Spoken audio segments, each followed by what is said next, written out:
आज मैं एक ऐसे सवाल का जवाब ढूंढने वाला हूं जो हर राम भक्त के मन में कभी ना कभी जरूर आता होगा। श्री राम और रावण का युद्ध खत्म हुआ, विजय भगवान राम अयोध्या लौटा, लेकिन उनकी सेना जो उनके साथ खड़ी रही वो आखिर कहाँ गई? वे बहादुर योद्धा कहाँ गए? आइए वाल्मीकि रामायण के पन्नों में झांकते हैं। लंका युद्ध में वानर सेना की भूमिका महत्वपूर्ण नहीं बल्कि निर्णायक थी। ये वही सेना थी जो पहली बार किसी संगठित रूप से युद्ध के मैदान में उतरी थी। हनुमान, सुग्रीव, अंगद, जामवंत ये सभी इस सेना के आधार स्तंभ थे। युद्ध खत्म होने के बाद जब भगवान राम अयोध्या लौटे तो सवाल उठा कि वानर सेना का क्या हो? रामायण के उत्तरखंड में साफ उल्लेख है कि लंका से लौटने के बाद भगवान राम ने सुग्रीव को किष्किंधा का राजा बनाया और बाली के पुत्र अंगद को युवराज। इसके बाद कई वर्षों तक यही वानर सेना किष्किंधा में रही। उन्होंने राज्य का विस्तार किया, शांति कायम की और लोगों की रक्षा की, और फिर उनके किसी बड़े युद्ध का जिक्र नहीं मिलता।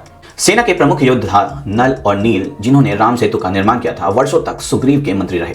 अंगद और सुग्रीव ने मिलकर किष्किंधा को समृद्ध और शक्तिशाली बनाया। और तो और दोस्तों, किष्किंधा आज भी मौजूद है। कर्नाटका के बेल्लारी जिले में तुंगभद्रा नदी के किनारे हम्पी के आसपास फैला हुआ इलाका आज भी उन गुफाओं और पहाड़ियों की कहानी को सुनाता है जहां वानर राज्य का फल फूला था।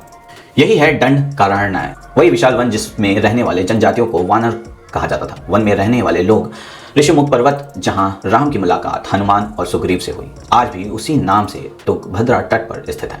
लंका विजय होने से पहले जब पक्का हो गया कि सीता लंका में ही है तो श्री राम ने तुरंत सुग्रीव और हनुमान के सहयोग से वानर जुटाए। वास्तव में यह सेना छोटे छोटे जनजातियों राज्यों के संयुक्त की शक्ति थी। वानर, कोल, भील और जंगली जनों का एक संगठित रूप। इसी सेना के बल पर समुद्र किनारे कोडिकरई ने रामेश्वर तक पड़ाव डाल गए और नल नील के नेतृत्व में शुरू हुआ विश्व प्रसिद्ध राम सेतु निर्माण। युद्ध जीतने के बाद यह विशाल सेना श्री राम के राज्याभिषेक में अयोध्या भी गई। तो मित्रों, वानर सेना कहीं खोई नहीं है, वो अपने अस्तित्व के साथ किष्किंधा में रही, राज किया, सम्मान पाया और इतिहास के पन्नों में अमर हो गई। यही थी आज की पौराणिक यात्रा। फिर मिलेंगे एक नई कहानी के साथ।